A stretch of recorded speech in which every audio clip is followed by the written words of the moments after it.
What happens when one of Hollywood's most respected voices meets daytime television's most controversial host? In just 34 seconds, a single comment would transform a routine morning chat show into television chaos that nobody saw coming. The ITV studios were buzzing that Tuesday morning. Morgan Freeman, the legendary actor whose voice had narrated countless documentaries and brought gravitas to every role he touched, was scheduled for what should have been a simple promotional interview on Loose Women.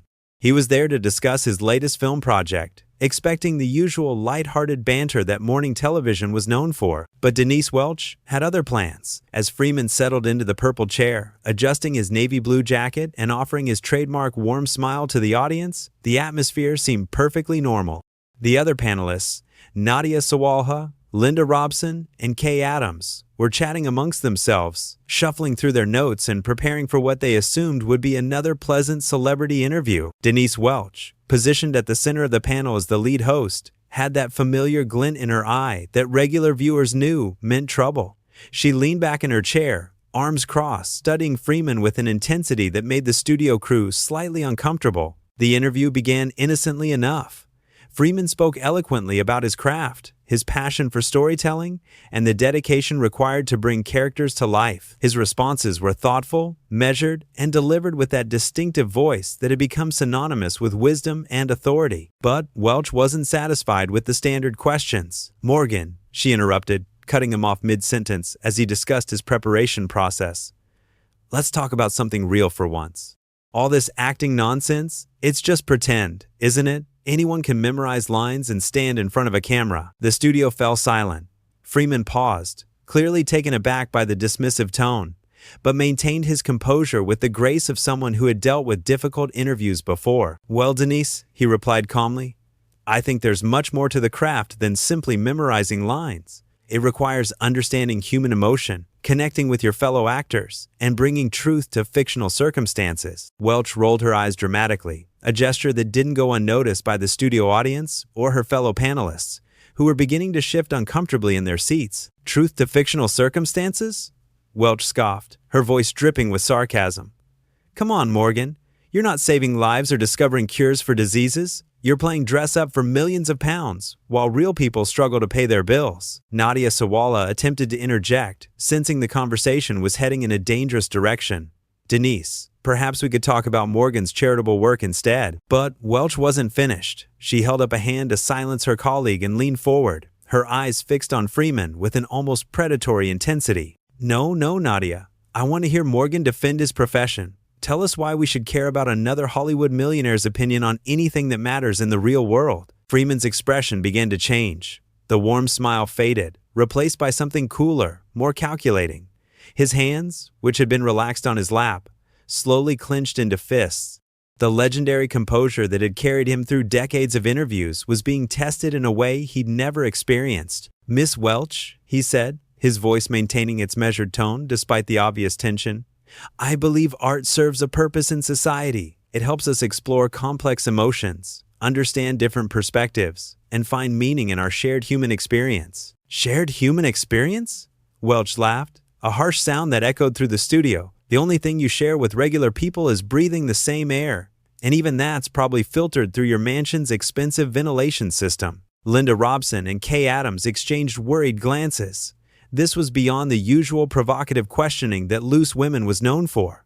This was personal, and it was getting ugly fast. Freeman sat back in his chair, his jaw tightening almost imperceptibly. For a moment, the only sound in the studio was the quiet hum of the cameras and the collective held breath of everyone watching this train wreck unfold in real time. "I think," Freeman said slowly, each word carefully chosen, "that you're confusing celebrity with character, Miss Welch. Success doesn't diminish a person's humanity or their right to contribute to important conversations." "Important conversations?" Welch's voice rose, causing several crew members to wince. "What's important about anything you have to say? You read words other people wrote, in front of cameras operated by other people, in stories created by other people. You're essentially a very expensive puppet." The insult hung in the air like a toxic cloud. Freeman's eyes narrowed, and for the first time in the interview, his famous composure showed visible cracks. His breathing became slightly more pronounced, his shoulders tense beneath his jacket. Nadia Sawalha made another attempt to redirect the conversation. Morgan, your voice work has been particularly acclaimed. Could you tell us about his voice work? Welch interrupted with another harsh laugh. Anyone can read a script, Nadia. Give me a microphone and I'll narrate a nature documentary. It's not exactly brain surgery, is it, Morgan? That was the moment. 34 seconds from disaster. Though nobody in the studio knew it yet, Freeman's hands slowly unclenched, and he leaned forward slightly, his gaze never leaving Welch's face. "Miss Welch," he said, his voice dropping to a dangerously quiet level that somehow commanded more attention than shouting ever could. "I've spent my entire career treating people with respect, regardless of their background or beliefs. I've worked with janitors and movie stars, and I've found wisdom in both. But I'm beginning to wonder if respect is a concept you're familiar with." The temperature in the studio seemed to drop 10 degrees. Welch's response was immediate and devastating. She threw back her head and laughed, a sound so dismissive and cruel that it made the studio audience collectively gasp. When she looked back at Freeman, her expression was pure malice. "Respect?" she sneered, practically spitting the word.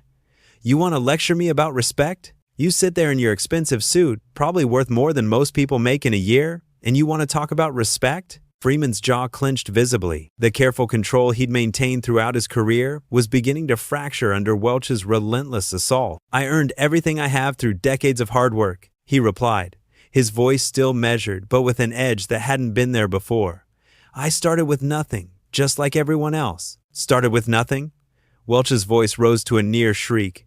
"Oh, please! You've been privileged your entire life. Hollywood handed you everything on a silver platter because of that voice. And now you think you're some sort of sage dispensing wisdom to us mere mortals." Linda Robson finally found her voice, her face flushed with embarrassment at her colleague's behavior.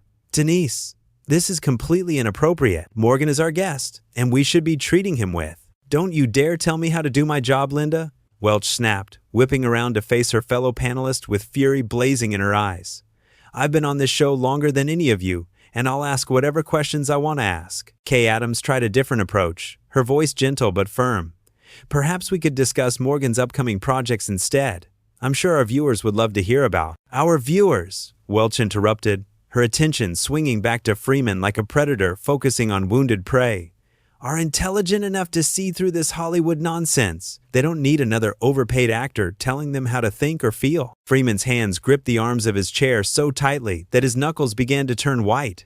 The transformation was subtle but unmistakable to anyone watching closely. The warm, grandfatherly figure the public knew was disappearing, replaced by something harder, more dangerous. "Miss Welch," he said, his voice dropping to barely above a whisper, "I have never in my entire career told anyone how to think or feel. I simply try to tell stories that might resonate with people's own experiences." "Resonate?" Welch practically shouted the word. "You mean manipulate. You use that famous voice of yours to make people believe whatever Hollywood wants them to believe. You're nothing but a propaganda machine in an expensive suit." The accusation was so outrageous, so far beyond the bounds of reasonable discourse, that even Welch's fellow panelists looked shocked. Nadia Sawalha's mouth fell open. Linda Robson shook her head in disbelief, and Kay Adams looked like she wanted to crawl under the desk. Freeman sat in silence for a long moment, his breathing steady but his eyes burning with barely contained rage. When he finally spoke, his voice was different, transformed by something primal and furious. "Propaganda machine?" he repeated, each syllable dripping with controlled venom. "Lady, you don't know the first thing about propaganda. You sit behind this desk every day, spreading gossip, tearing down people you've never met, and passing judgment on lives you couldn't begin to understand. If anyone in this room is running propaganda, it's you." The studio erupted in shocked murmurs. This was not the Morgan Freeman the world knew. This was someone pushed too far, someone who had finally reached his breaking point. Welch's eyes lit up with malicious glee. She had drawn blood, and she knew it. "There it is," she crowed triumphantly. "The real Morgan Freeman. Everybody. Not so wise and wonderful when someone challenges your precious image, are you? My image?" Freeman's voice was rising now, the famous bass tones taking on a harder edge that cut through the studio like a knife. "You think this is about image? You've spent the last 10 minutes attacking my profession, my character, and my integrity, and you think I'm worried about my image? I'm attacking your hypocrisy," Welch shot back, leaning forward aggressively. "You pretend to be this noble artist, But you're just another Hollywood fraud who thinks his fame makes him special. That was the breaking point. Freeman stood up suddenly, his chair scraping against the floor with a sound that seemed to echo through the stunned silence of the studio. His full height and presence suddenly dominated the set in a way that made everyone, including Welch, instinctively lean back. "Fraud?" his voice boomed, no longer the controlled whisper, but a full-throated roar that seemed to shake the very walls. "You want to talk about fraud? You sit here every day, pretending to care about women's issues while you tear down anyone who doesn't fit your narrow worldview. You claim to represent working women while you attack a man who came from poverty and worked his way up through sheer determination." Welch tried to interrupt, but Freeman's voice overpowered hers completely. "You know nothing about my life, my struggles, or my journey. You see only what you want to see, a successful black man who threatens your sense of superiority. So you attack, you diminish, you try to tear down what you could never build yourself." The words hung in the air like thunderbolts. The studio was so quiet that the hum of the air conditioning seemed deafening. Welch's face had gone pale, her mouth opening and closing like a fish gasping for air. "You don't get to talk to me like that," she finally managed, her voice smaller now, uncertain. Freeman laughed, a sound devoid of any warmth or humor. "Don't I? You've been talking to me however you please for the past 15 minutes. You've called me worthless, a fraud, a propaganda machine, and a puppet.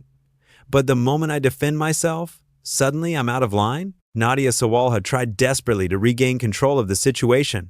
"Perhaps we should take a commercial break and—" "No," Freeman said firmly, his gaze never leaving Welch's face. "We're going to finish this conversation right here, right now." Welch's face flushed red as she realized she had lost control of the situation entirely. Her fellow panelists sat frozen, unsure whether to intervene or simply witness the complete destruction of what should have been a routine celebrity interview. "You think you can intimidate me by standing up?" Welch said, trying to reclaim her aggressive stance, but her voice betrayed the uncertainty she was feeling. "Sit down, Morgan. You're embarrassing yourself." Freeman's response was swift and devastating. "Embarrassing myself? The only embarrassment here is your complete lack of professionalism. I've done thousands of interviews over 5 decades, and I've never encountered such deliberate disrespect from someone who calls themselves a journalist." "Journalist?" Welch laughed, but the sound was hollow now, desperate. "This is daytime television, not the evening news. If you can't handle a little heat, maybe you should stick to your scripted movies." "A little heat?" Freeman's voice dropped to a dangerous whisper again, more menacing than any shout. "You've spent this entire interview trying to belittle me, my career, and everything I've worked for. That's not heat, Miss Welch. That's cruelty disguised as entertainment." Linda Robson found her courage again, her voice shaking with emotion. "Denise, please. This has gone too far. Morgan is absolutely right. This isn't journalism or entertainment. This is just mean." Welch spun toward Linda, with fury blazing in her eyes. "Don't you dare take his side against me, Linda. We're supposed to be a team here." "Teams don't attack innocent guests," Kay Adams said quietly, but her words carried across the silent studio like a gunshot. "Teams support each other, and right now, you're making all of us look terrible." The betrayal from her own colleagues seemed to hit Welch harder than anything Freeman had said. Her face contorted with rage as she realized she was completely isolated. "Fine," she snarled, turning back to Freeman. "You want to know what I really think? I think you're an overrated actor who got lucky with a distinctive voice. I think you've been coasting on the same performance for 30 years, and I think you're nowhere near as intelligent or profound as everyone pretends you are." The studio gasped collectively. Even by loose women's standards, this was beyond anything anyone had ever witnessed. The cameramen were glancing at each other uncertainly. The producers in the control room were frantically debating whether to cut to commercial, and the studio audience was sitting in stunned silence. Freeman stared at Welch for a long moment, his expression completely unreadable. When he finally spoke, his voice was calm again, but there was something in it that made everyone in the room feel cold. "Miss Welch," he said slowly, "I want you to listen very carefully to what I'm about to say, because this will be the last time we ever speak." He paused, letting the weight of his words settle over the studio. "I have worked with some of the most talented people in the entertainment industry. I have shared scenes with Oscar winners, been directed by legends, and collaborated with writers whose words will outlive us all. But I have also worked with extras, background players, and crew members who brought more dignity and professionalism to their jobs than you have brought to this interview." Welch tried to interrupt, but Freeman held up a hand that commanded absolute silence. You seem to believe that attacking your guests makes you brave or honest. But there's nothing brave about using your platform to tear down someone who can't fight back without looking like the aggressor. There's nothing honest about twisting someone's success into a character flaw. His voice grew stronger, more resonant, filling the studio with the power that had made him one of the most respected voices in entertainment. You asked me to defend my profession. Here's my defense. We tell stories that help people understand themselves and each other. We create moments of beauty in a world that often seems ugly. We give people hope, laughter, and sometimes just a few hours of escape from whatever pain they're carrying. The studio was completely silent now. Even the crew members had stopped moving. What do you do, Miss Welch? You sit behind this desk and tear people down. You take the worst parts of human nature, jealousy, resentment, cruelty, and you broadcast them into people's homes.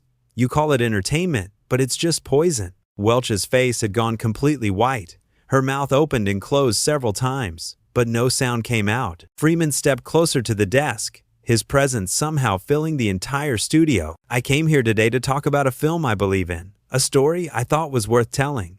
Instead, I've been subjected to 15 minutes of the most unprofessional behavior I've ever encountered. And for what? Your ratings? Your ego? The cheap thrill of trying to humiliate someone? He shook his head, genuine sadness replacing the anger in his voice. I feel sorry for you, Miss Welch. I feel sorry for anyone who finds joy in causing pain. And I feel sorry for your viewers who deserve so much better than this. Freeman reached into his jacket and pulled out the small microphone pack that had been clipped to his lapel. He set it gently on the desk in front of Welch, the small gesture somehow more powerful than any dramatic exit could have been. Ladies, he said, nodding respectfully to Nadia, Linda, and Kay, it was a pleasure meeting you. I'm sorry your colleague made it impossible for us to have the conversation your audience deserve. He turned back to Welch one final time, his expression almost pitying. Miss Welch, I hope someday you find whatever it is you're looking for, but you won't find it by tearing down others. With that, Morgan Freeman walked off the Loose Women set,